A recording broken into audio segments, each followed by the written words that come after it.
An. Tos.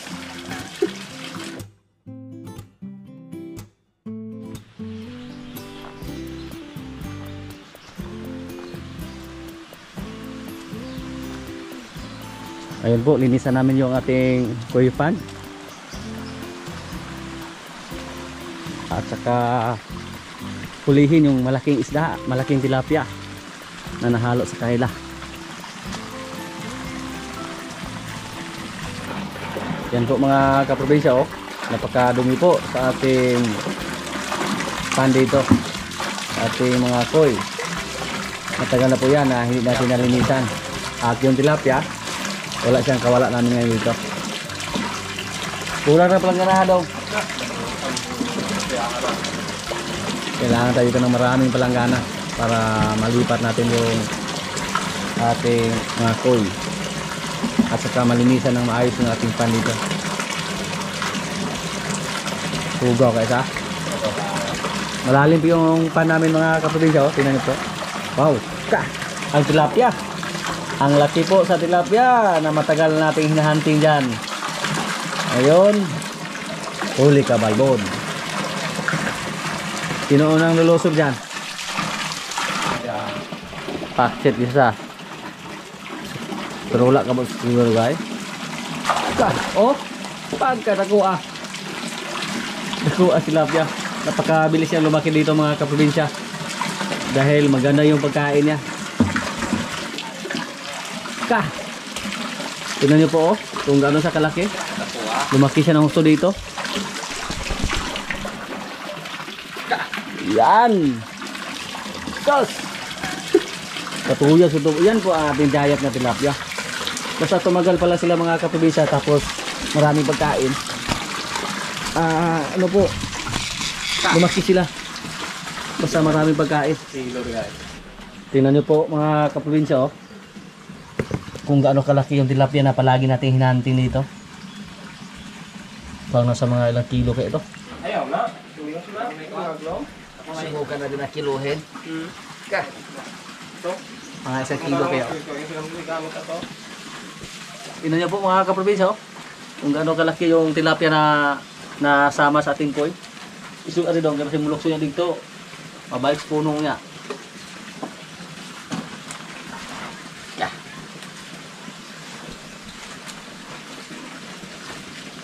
Lagpas 1 kilo. Grabe. Sobra sa 1 kilo, Jo. Pag marami tayo ng ganito kalaki. Sos. Nasiban ko po mga kaprobinsya na pagkainin ng tuloy yung mga tilapia natin dito. Okay ano? Para mapalaki natin sila ng gusto. Ayaw na. Kasi kadalasan sa mga pinapakain namin yung mga asula para makabinta tayo. Para ihantulan natin sila ng baboy ba? Kung paano tayo pakain ng baboy, ganoon din yung pag-treat natin sa kanila.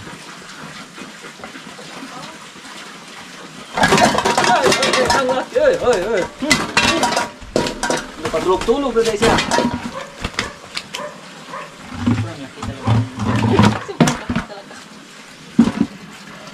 O, di ka kasugilin dudong dahil? Ha? Sekilo dah. Tahan. Daming koy, oh. Napakadumi sa ating pan. Berasa ni Ram. Bigat ito dito.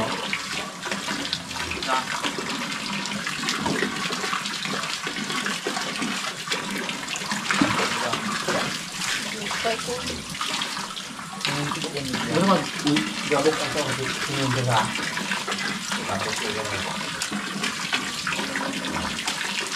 Mukhang nasira yung ka natin mga kaprobinsya, Flore.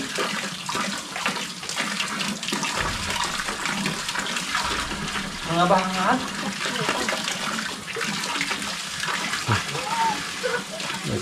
Gabok ko. Nag-idok eh. Naroon. Ang laki sa mga koy. Kung malaki yung tilapia natin, hindi mo pahuli yung ating koy. Oh, tingnan nyo po. Kung gaano din kalaki. Yan. Malaki ito. Hmm. Ang lalaki na po sa ating mga koy, mga kaprobinsya, oh. Akala ko natin, maliliit lang sila. Pero pag malapitan pala, napakalaki na nila. Yan, oh. Oh. Uy.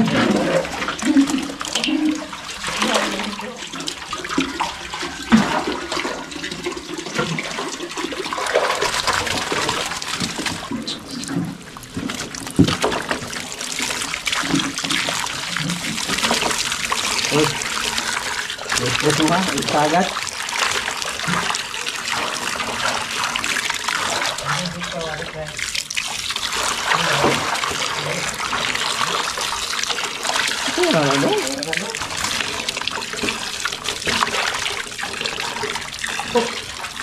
Ay, binta na po ni Sapa, market. Takpon mo na ito na.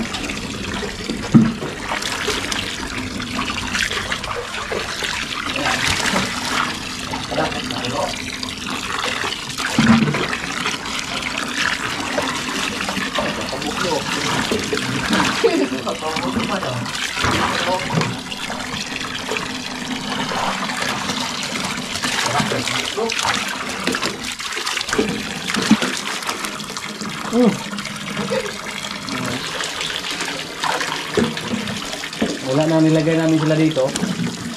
Hindi po natin sila nalinisan, hindi po natin napalitan ng tubig. Palokasan na ba? Sige, butan na lang yan. Pero ibutan sa balde. Ano para magkagaghan ng tubig. Ay gusto ko lang ano, wala. Kado ito.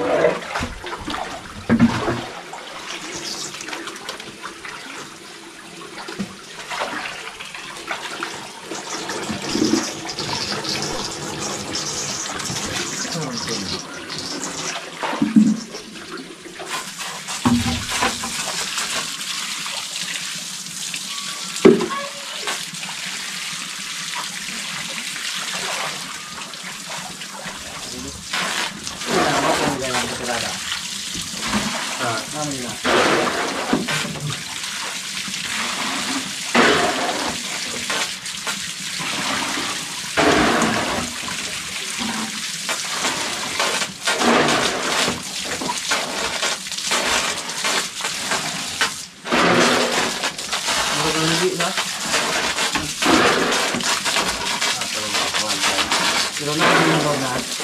Agri yung loob na. Dito sa mga siminto.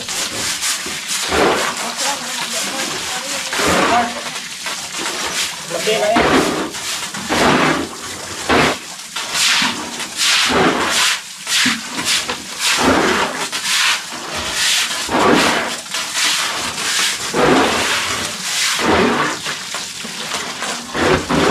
Sana ito gamitan ng power spray. Pero baka masira yung siminto natin. Dahil sa lakas ng power spray.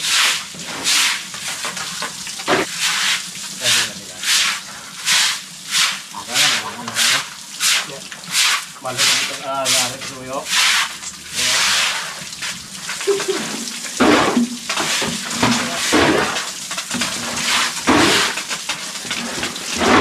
Dahil yung una na eh. Gamitin sa sa isli mo kabahin kong itlog. Ibutang na itong diha. Mga akong ituwa ang diha. Kaya gabutan ka na. Wala ko gabutan. Ako dito gaan. Dari ka part. Atangin part.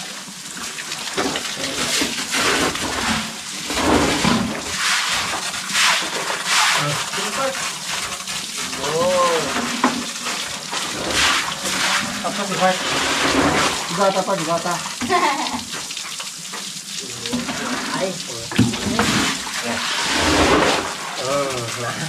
Hindi ka nakasama yung part. Bata pa yan.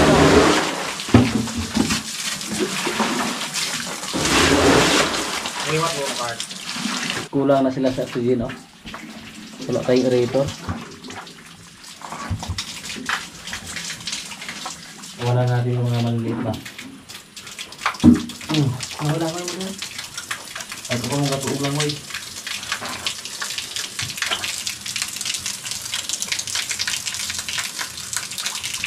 At 5. Lah. itong tag-ihat ani. Parang daghang gani.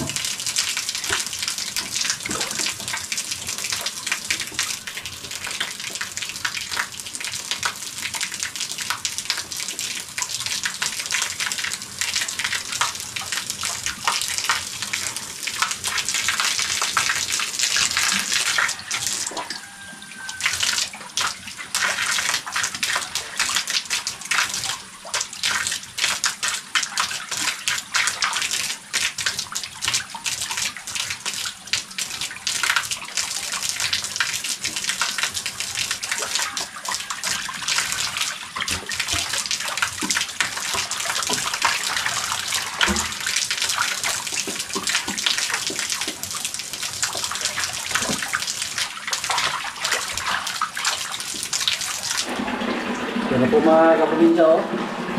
Yung mga coin natin, nasa 150 pieces lahat.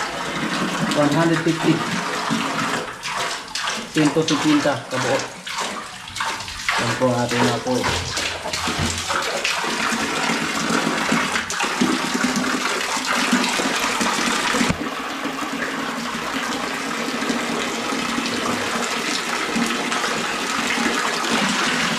At malalaki na po yung iba.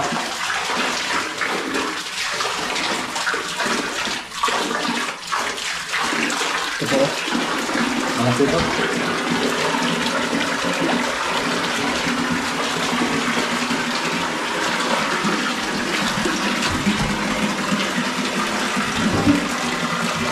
Sana po okay lang sila.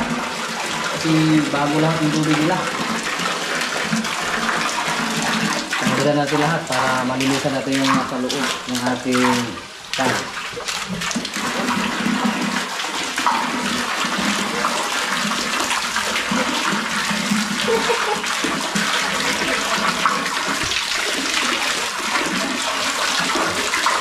Marami sila tingnan, basta kaunti lang yung tubig. Pero pag napuno ng tubig, yung ating pan, kaunti lang tingnan. Pero ngayon, nakakaraan nila. Lalo na siguro pag lumaki yung iba dito. Kasi may mga maliliit pa.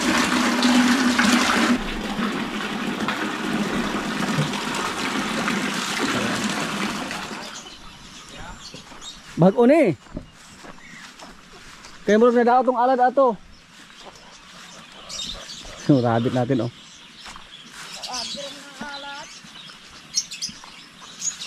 Mo ni dili. Bag-o ni oh. Yung rabbit ito mga kaprobinsya, ito pala yung nakawala. At palagi daw dito bumisita. Makikain sa mga alaga nating manok at saka kumain ng mga damo. Tingnan niyo po. Yan. Hello.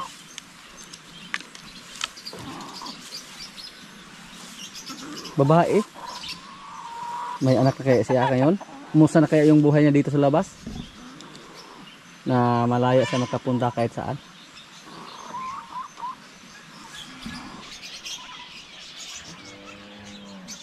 Natumba yung bakod sa aming mga rabbit oh.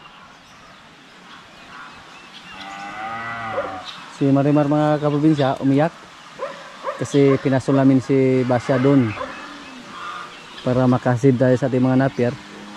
Pinasol namin doon, hiniwalay namin siya sa kanyang nanay. May nag-comment po na paborito daw ng kalapate pag may ulan, so palabasin natin sila para makaligo sila sa ulan. Mukhang wala silang ganang lumabas oh.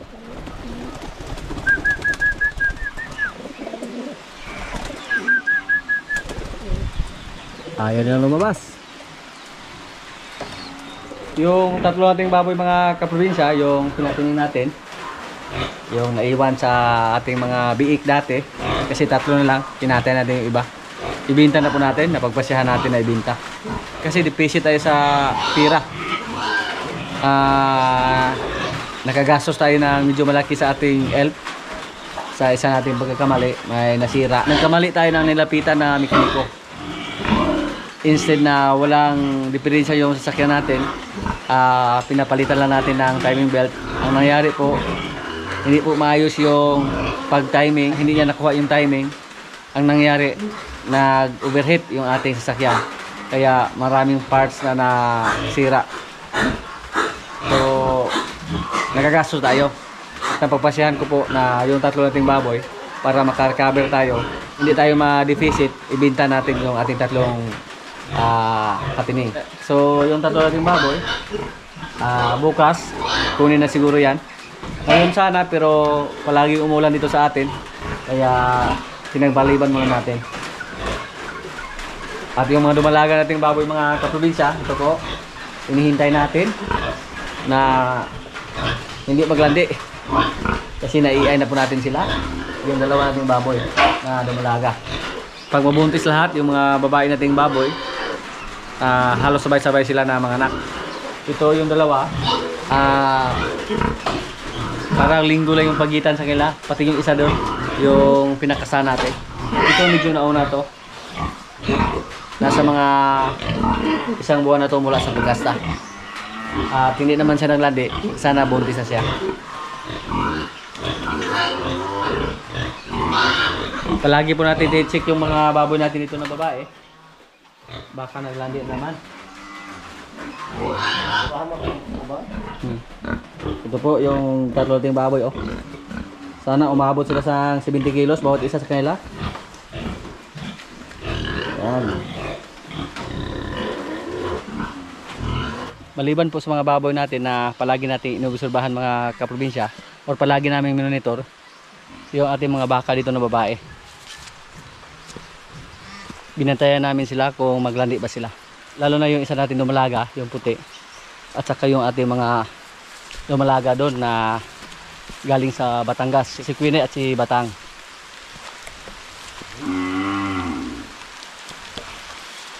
Yan po. Parang ayaw yung kumain ng damo.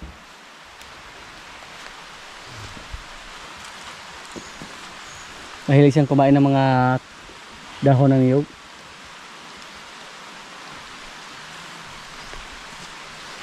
Siya po yung kasama ngayon dito ni Marimar. Kawawa si Marimar, umiyak siya. Ngayon lang siya nahiwalay sa kanyang nanay na si Basya. Hindi naman siya pwedeng isama doon mga kaprobinsya kasi hindi pa siya nasanay na itali. So kailangan na andito lang siya sa malapit natin ilagay para mamonitor namin at mabantayan palagi. Napakadali lang lumaki ni Marimar, oh.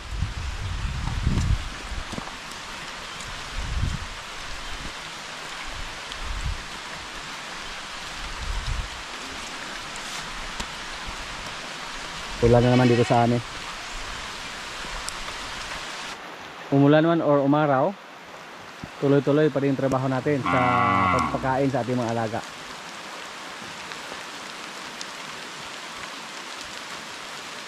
Namiss niya yung nanay niya na si Basya. Yan. Lagi siya umiiyak. Hinahanap niya si Basya. Kasi ngayon lang siya natin nawalay. At yung si Basya, sana buntis na rin siya. At yung pula nating baka. Sa panahon ngayon mga kaprobinsya na tag-ulan na, napaka-importante yung bahay ng kambing. Kasi yung kambing, wala iyang ganang lumabas. Basta palaging umuulan. May napapansin po ako na nag-alaga ng kambing. Tapos mukhang mabasa lang yung mga kambing nila. Parang naawa ako sa mga kambing mga kaprobinsya. Yung kambing ginawin yan. Basta walang maayos na bahay. Yan po ang importante. Lalo na pag mga medyo hybrid yung kambing natin. Okay lang siguro pag native. Kasi yung native, sanay yan sa malamig. Tingnan nyo pong mga kambing natin dito. Wala silang kibo. Hindi katulad pag mangganda yung panahon dito, nagsilibasan sila. Palakad-lakad dito sa labas. Ayan. Nagpa-relax lang sila mga kaprobinsya. Yan po ang kambing basta panahon ng tag-ulan. Wala yang ganang lumabas. Dati po pinalabas lang natin siya pero nawala yung pag-agresibo niya sa mga babaeng kambing natin. Nang may pumunta dito, ayaw niyang kasahan yung kambing. Kasi may kapitbahay kami dito na pumunta para magpakasa ng kambing. Pero yung buwer natin, mula nang pinalabas namin siya, para nagsawa siya sa mga kambing ba na babae. So ginawa namin, nilagay namin siya sa loob. At ngayon, mukhang unti-unti na nanumbalik yung kanyang pagka-agresibo sa mga kambing.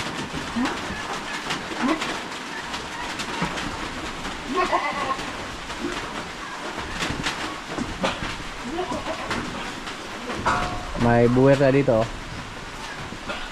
Lalaki. Pero may halo po siyang Anglo mga kaprobinsya, pero wala siyang halo na native.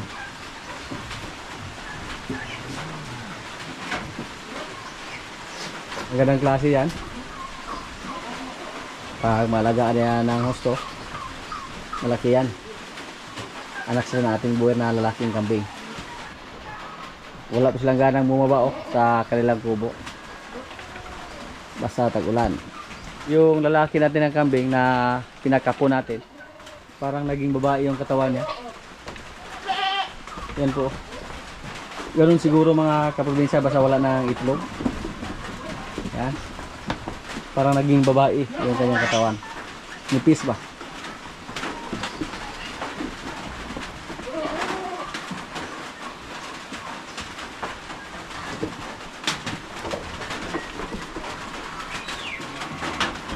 May isang lalaki na dito. Para pangkatay lang to. Hello.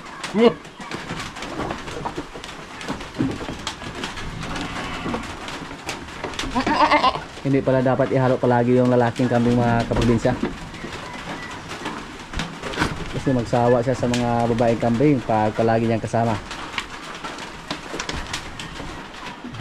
Gusto niya mga gat. Yung isa nating kambing yung blackhead natin. Sana tatlo din yung anak niya ngayon. Pag mga anak siya. Pag mga anak siya ngayon mga kaprobinsya, pang-apat na po niyang panganak.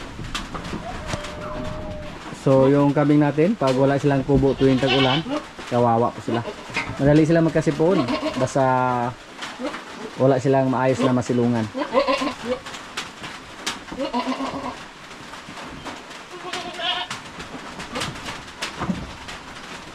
Yung mga mais namin mga kaprobinsya yan. Maganda yung pagsibo nila. Mukhang sumibo lahat yung tinanim namin. At marami ng damo. Ang gagawin namin dito, lagyan namin to ng pataba. Tapos ipasurko. Yung sa gitna ba? Araruhin yung sa gitna. Surko yung tawag dito sa amin. Ay, may mga kan dito. May mga balwang.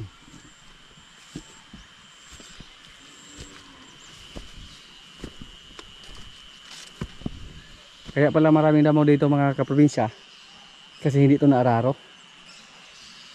Direkta lang namin pinatudlingan at saka tinaniman ng mais.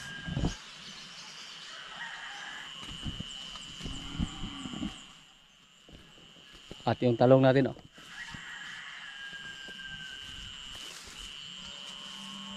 bumalik yung sigla nila mga kaprobinsya mula na palaging umulan dito.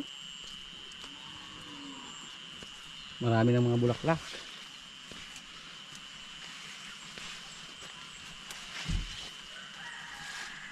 Yan.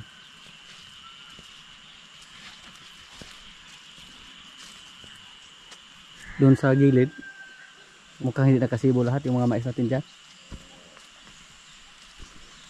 Sabi ni Brod, kinaykay daw ng manok.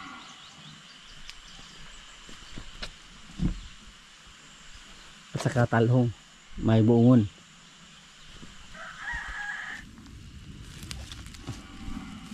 Tininan ko po dito mga kaprobinsya kasi dito po na malagi yung ating mga ginya.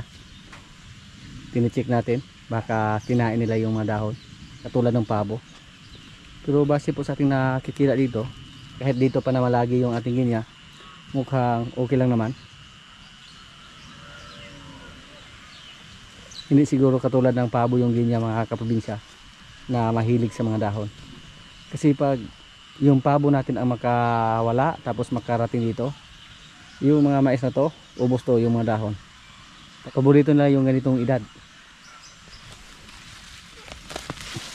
Ibigay po natin to sa ating mga rabbit.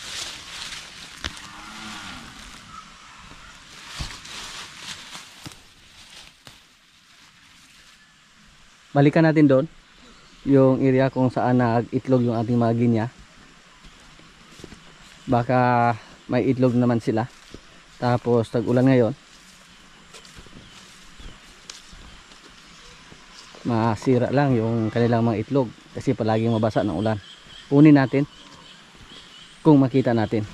Sa una po natin mga video, medyo marami-rami na sana yung itlog sa ating Jersey Giant, pero hinayaan na natin doon sa paitlogan. Ang nangyari po, pinasok ng aso. Yung sariling aso lang natin ang tumira. Wala nang itlog mga kaprobinsya. Baka lumipat sila ng ibang pwesto.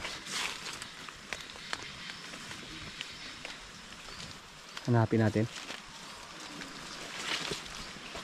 Baka maunahan pa tayo ng aso.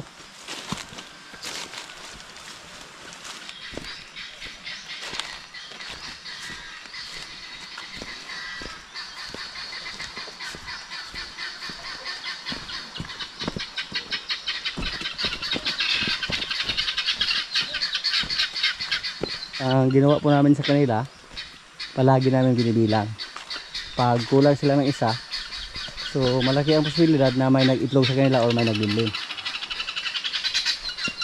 Andito lang sila oh.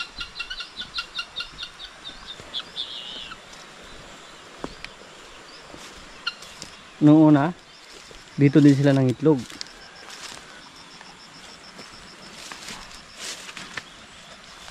Usubahan lang namin sila kung saan sila mamalagi na lugar. Tsaka natin i-check. May nag-comment po tungkol sa ating mga ginya na dapat daw ikulong natin sila or lagyan ng bakod. Pwede naman mga kaprobinsya, pero mas komportable ako sa kanila na nasa labas lang, na malaya sila makagala-gala kasi wala nang hassle. Hindi katulad pag ilagay natin sila sa kulungan na pati yung bubungan nila may mga screen na dapat walang butas para hindi sila makalabas kasi napakalakas lumipad yan. Kailangan na pati sa bubong may mga net, lahat may net para hindi sila makalipad. Tingnan nyo po mga kaprobinsya oh. Paborito po ng ating mga rabbit yung galay. Yan, kamuting baging, galay or kamuting baging. Ito yung paborito nila. Yan po ang aking napapansin. Mas gusto pa nila to compare sa napier. Napakadaling maubos at walang matira basta kamuting baging yung ibigay natin. Kaya magparami tayo dito, magtanim tayo para may makain yung mga rabbit natin. Tingnan nyo po oh. Pero pag napier yung ibigay namin sa kanila, maraming matira. At ilang beses na po ako naglagay dito ng kamuting baging or yung tinangkong, walang natira. Inubos na lahat, pati yung tangkay. Tingnan niyo po oh. Yung kulay itim na rabbit oh, ubos na. Kailangan po tayo magbigay sa kanila ng mga dahon para makasave tayo ng kundi sa feeds. Kasi malakas silang kumain ng feeds basta marami na. Yan o. Ang disadvantage dito sa amin ngayon, sa ating mga rabbit, basta panahon ng tag-ulan, hindi po kami makasigurado na mabuhay lahat yung mga anak nila. Kasi kadalasan sa mga rabbit natin, nasa lupa lang ng anak. At hindi namin mamalayan kung sino sa kanila ang butis kasi halo-halo na sila.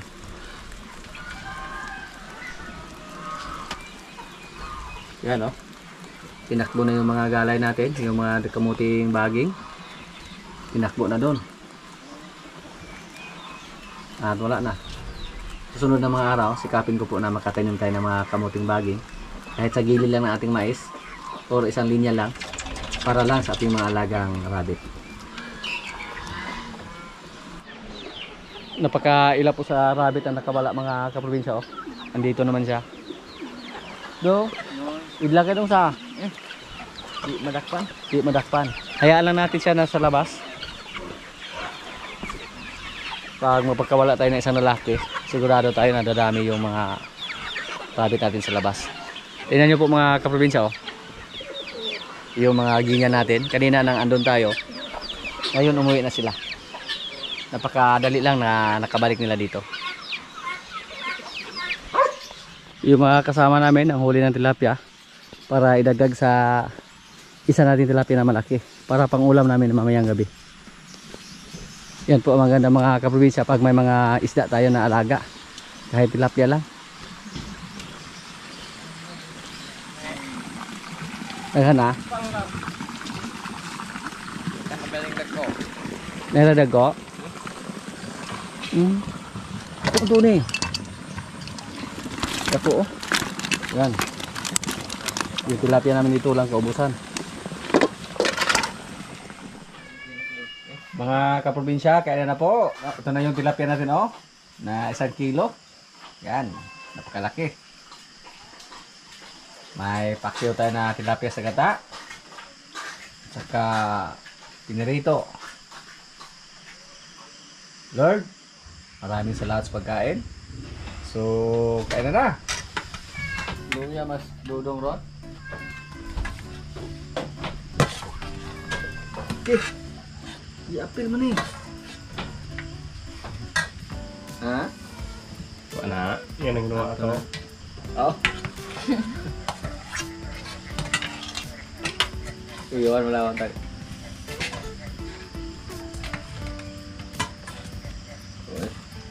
Wala na ito itlog ya. Na ito pa.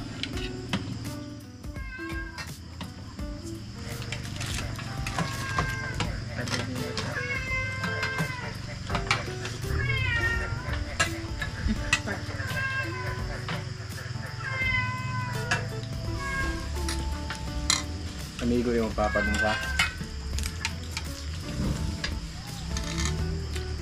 Kaya lang po tao rin daw. Ha? Ha? Yan. Imiluya magkaroon doon.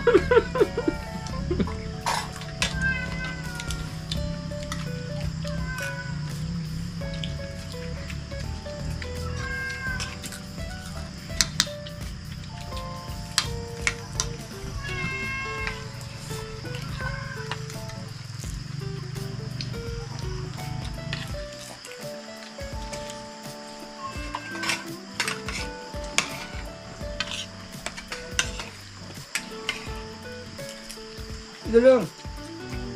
Ayaw lagaw pa. Imiluya ka doon. Oh, ano nga papas iludo oh. Mayroon po kaganihan nga. Tapos palahay pa. Yan lang muna ang mga kaganapan dito sa amin mga kaprobinsya at maraming salamat po sa palagi nyo magsubaybay sa aming mga video. Maraming salamat din sa ating mga salad viewers, sa mga kaibigan natin na nasa mga bansa na palaging nanonood, sa mga palaging nag-comment, sa mga likers. Maraming salamat po. Shoutout muna sa ating mga kaibigan dyan. Shoutout kay John Abbas. Shoutout kay Vilmo Manlapas. Happy birthday kay Lourdes. Birthday niya June 20 from Davao City. Shoutout kay Antonio Cinco from Belfast, United Kingdom. Shoutout La Chica family from Cebu City. Greetings from Vicente La Chica. Shoutout kay Christian Kyle Coricor Dava from Harolite. Shoutout kay Robert Sipada from Davao. At sa mga hindi ko po na shoutout na lang po sa lahat at maraming salamat po.